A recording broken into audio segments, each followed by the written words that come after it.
وطر تو تمہاری باتیں ہیں، وطر کی نماز پڑھ لو۔ پھر میں اٹھتی تھی کبھی وطر کی نماز پڑھنے کی۔ ایک دن اندھیرا ہو تھا، میری آنکھ کھل گئی، میں نے دیکھا حضور کہاں ہیں، تو دائیں بائیں ہاتھ لگا کر میں نے دیکھا تو حضور نماز پڑھ رہے ہیں اور سجدے میں ہیں، تو ان کے پاؤں میں میرا ہاتھ لگ گیا۔ کیا مطلب اس کا؟ حضور اس طرح سے میرے جاگا کرتے تھے کہ کسی کی نیند میں کوئی خلل نہ ہو۔ اب اگر ہم اپنی عبادت کریں، تہجد کی نماز وہ بھی نبی، اللہ اکبر، جس تہجد کی نماز کا حکم قرآن نے ان کو دیا تھا، یا ایھا المزمل، اے کپڑا اوڑھنے والے، قم اللیل الا قلیلا، رات بھر کھڑے رہیے، تھوڑی دیر سوئیے، رات بھر کھڑے رہیے، تھوڑی دیر سوئیے، قم اللیل، ساری رات کھڑے رہیے، الا قلیلا، تھوڑی دیر آرام کر سکتے ہیں۔ آگے چل کر اللہ تعالیٰ نے فرمایا، اے نبی یہ تنہا آپ کا معاملہ نہیں ہے، آپ کے ساتھ ایمان والے اور ہیں جن کو بعضوں میں دن میں کام کرنے ہیں، بعضوں کو جہاد کی مشغولیات ہیں، بعضے بیمار ہوتے ہیں اور وہ آپ کی نقل کرنا لگیں گے تو کر نہیں پائیں گے، اس لیے ہم تھوڑی کنسیشن دیتے ہیں، اب تھوڑا سا زیادہ آرام کر لیا کریں آپ بھی، تاکہ ان بیچاروں کو آپ کی نقل کرنے میں مشکل نہ آئے۔ ان ربک یعلم، آپ کے رب کو معلوم ہے، انک تقوم ادنی من ثلثی اللیل، کہ آپ جو ہیں وہ رات کے بہت سارے حصے میں کھڑے رہتے ہیں، علم تکون منکم مرضی، ہم کو معلوم ہے تم میں سے کوئی بعض بیمار ہوں گے، وآخرون یضربون فی الارض، اور بعض بزنس میں مشغول ہوں گے، بعض تھکے میں ہوں گے، وآخرون یجاہدون فی سبیل اللہ، اور بعض اللہ کے راستے میں جہاد میں ہوں گے۔ اس لیے ہم کنسیشن کر کے کہتے ہیں اب ساری رات جا کر تھوڑی دیر آرام نہیں، بلکہ 2/3 رات آرام کرو، 1/3 رات جاگا کرو، لیکن اصول یہی تھا کہ کسی کو کوئی تکلیف نہ ہو۔ قرآن کریم تو یہ کہتا ہے ولا تجہر بصلاتک، یا رسول اللہ آپ اتنی زور سے نماز مت پڑھیں کہ سننے والوں کو شور محسوس ہو، اور آپ تو خافت بھی ہے، لیکن اتنا آہستہ بھی مت پڑھیں کہ خود بھی نہ سنیں، وقت بین ذلک سبیلا، پھر کیا کہ خود بھی سنیں لیکن کسی کو تکلیف بھی نہ ہو۔ اس لیے صحابی تھے، ایک صحابی تھے، اس کا نام تھا عبداللہ ابن مغفل رضی اللہ تعالیٰ، عبداللہ ابن مغفل رضی اللہ تعالیٰ عنہ، بخاری شریف میں ان کی روایت موجود ہے، وہ کبھی کبھی حضور نبی علیہ السلام کی قراءت کی نقل کرتے تھے، جیسے حضور نے تلاوت کی ہوگی ویسے ہی نقل کر کے دکھاتے تھے۔ ایک دفعہ انہوں نے کھانے کعبہ میں کہا میں تمہیں نقل کر کے دکھاتا، حضور نبی علیہ السلام پر جب سورہ فتح نازل ہوئی تھی اور جب حضور اونٹنی پر چلتے ہوئے سورہ فتح کو پڑھ رہے تھے اور بہت ہی وقت لے کر پڑھ رہے تھے تو کیا ہو رہا تھا، میں نقل کر کے دکھاؤں؟ تو کرائی کی چیزیں نقل، کہا میں نقل کرتا ہمارے سارے لوگ جمع ہو جائیں گے، اسے میں نقل نہیں کروں گا، کہا نہیں تھوڑا سا ہم کو کر کے دکھائیے، اور انہیں کر کے دکھایا، اور کر کے جو دکھایا وہاں امام بخاری نے، بخاری کی حاشیے میں اس کی ترتیب دکھائی گئی ہے کہ جب جناب رسول اکرم صلی اللہ علیہ وسلم پر سورہ فتح نازل ہوئی اس وقت آپ نے کفار مکہ کے ساتھ صلح کر لی تھی اور بظاہر صلح میں شکست لے لی تھی اور بظاہر کافروں کو فتح تھی اس میں، اور حضرت عمر بن خطاب نے حضور سے سوال بھی کیا یا رسول اللہ اس صلح کا فائدہ کیا ہوا؟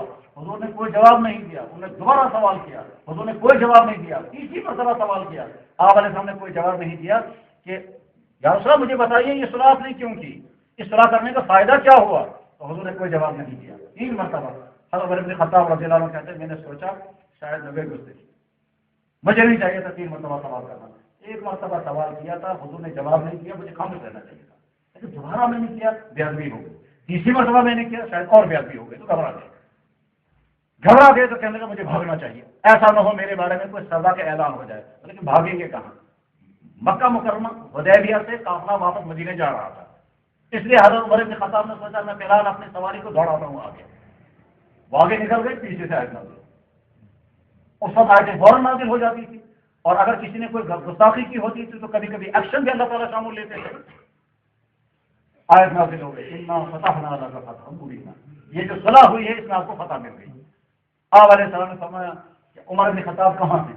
صحابی نے دوڑ لگائی، کہنے لگا حضرت وہ آگے نکل گئے، حضور نے فرمایا بلاؤ انہیں، چنانچہ وہ دوڑا، پہاڑی پر چڑھ کر کے کہتا تھا یا عمر عجب رسول اللہ، اے عمر حضور ڈھونڈ رہے ہیں۔ عمر بن خطاب کہتے ہیں میں سمجھ گیا آئے صاحب، میں اونٹنی سے نیچے اترا مگر میرے پاؤں زمین پر ٹک نہیں رہے تھے کہ نہ جانے میرے بارے میں اللہ نے کیا فیصلہ کیا ہوگا، تو نے حضور کی کیوں گستاخی کی ہے، نہ جانے کیا سزا لگ جائے گی، اور نہ جانے اللہ تعالیٰ شامل یہ تو نہیں کہیں کہ اس کا ایمان ختم ہو چکا ہے۔ اس گھبراہٹ میں سے بارہ جناب رسول اکرم صلی اللہ علیہ وسلم تشریف لائے، آپ نے فرمایا عمر تم نے کل رات سوال کیا تھا نا فتح یہ اس صلح کا فائدہ کیا ہوا، تو اللہ نے جواب بھیج دیا، اس میں اللہ نے ہم کو فتح عطا فرمائی۔ اب جب فتح مکہ کے لیے آ رہے ہیں حضور تو حضور نے سوچا فتح ہو رہا تھا، مکے والوں کی ہمت بھی نہیں آپ کھانے کعبہ کو بچا سکیں گے، اب تو ہم جا رہے ہیں اس شان کے ساتھ کہ مکہ بغیر لڑائی کے ہمارے قبضے میں آنے والا ہے، اس وقت آپ علیہ السلام جب چل رہے تھے اونٹنی پر اور سورہ فتح کی تلاوت کر رہے تھے گنگناتے ہوئے، تو حضرت عبداللہ بن مغفل نے دیکھا کیسے حضور تلاوت کر رہے ہیں، تو حضرت عبداللہ بن مغفل نے اس کی نقل کر کے دکھائی خانہ کعبہ کے اندر حضور کے بعد، تو انہوں نے نقل کر کے دکھائی جب اونٹنی پر سوار ہو کر کے جب چلیں گے بالکل اسی طرح جب آپ تیز گاڑی میں چلیں گے تو جھٹکے لگتے ہیں، اور یہ جو جھٹکے لگتے ہیں اس جھٹکے لگنے سے آپ کچھ بول رہے ہوں گے تو بیچ میں آوازیں کٹیں گی، آپ گا رہے ہوں گے نعت پڑھ رہے ہوں گے تو آواز کٹے گی، ٹھیک اسی طرح سے آپ علیہ السلام جب اونٹنی پر چل رہے ہیں اونٹنی پہ جھٹکے لگ رہے ہیں اور آپ سورہ فتح پڑھ رہے ہیں تو انداز اس طرح سے تھا جو عبداللہ بن مغفل نے کر کے دکھایا، انہوں نے کہا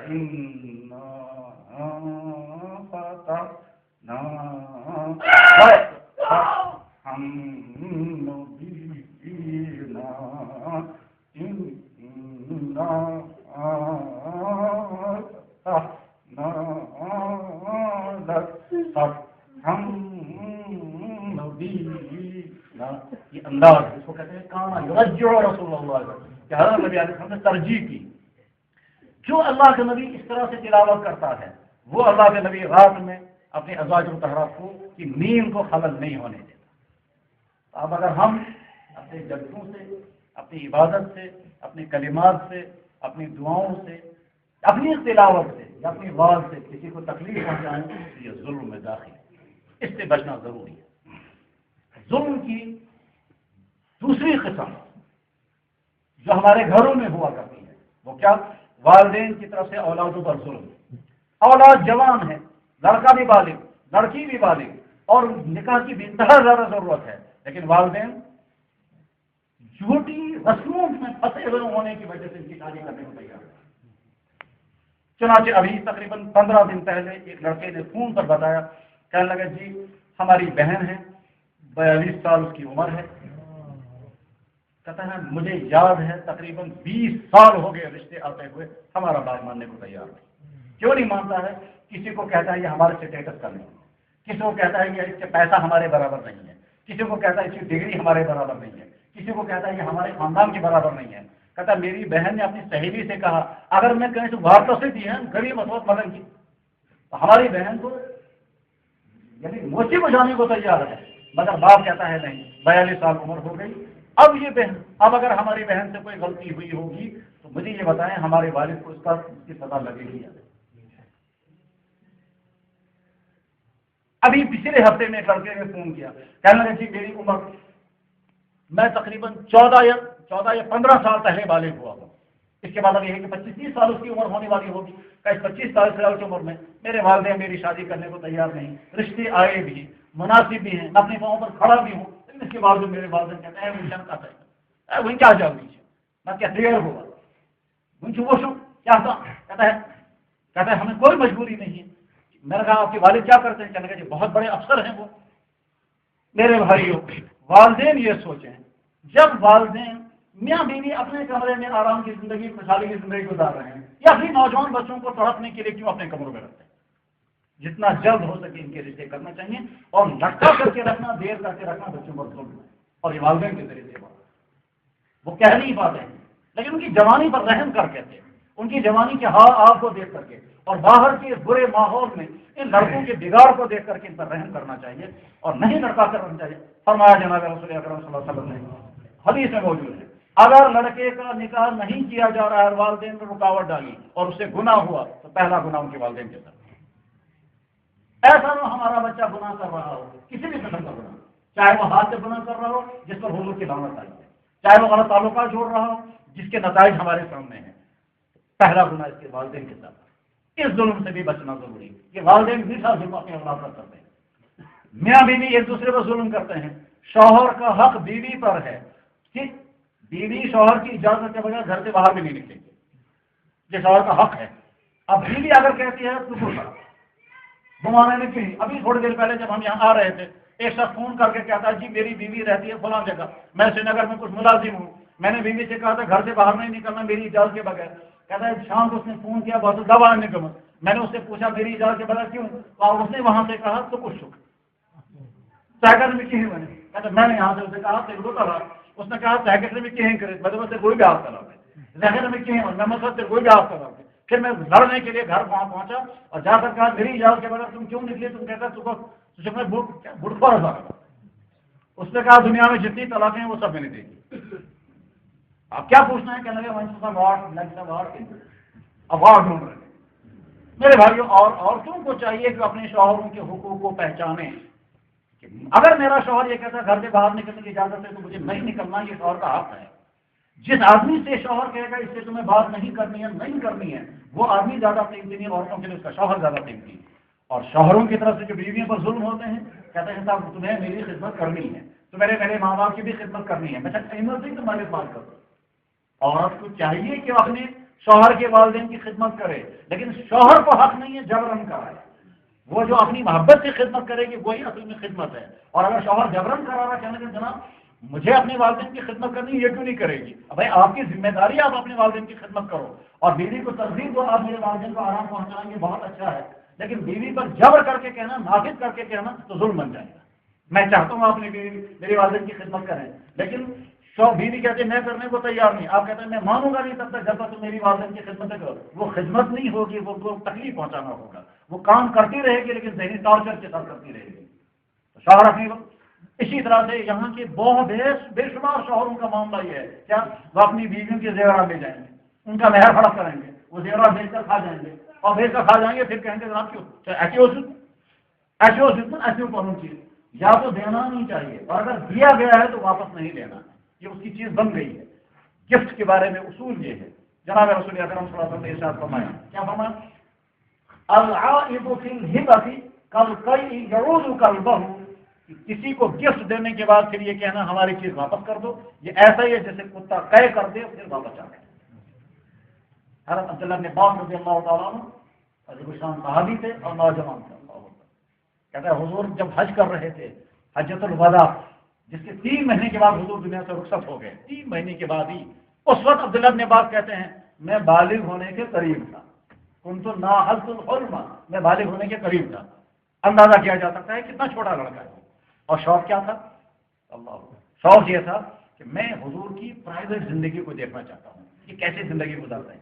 تو اپنی خالہ حضرت میمونہ سے کہا خالہ جان آپ کے کمرے میں جب حضور تشریف لائیں گے، کیونکہ خالہ جان حضرت میمونہ ازواج مطہرات میں سے ہیں، تو خالہ جان میمونہ جس دن حضور آپ کے کمرے میں رات کو ہوں گے مجھے اجازت ہے میں وہیں رہوں گا. وہ حضرت ضرور آ جاؤ.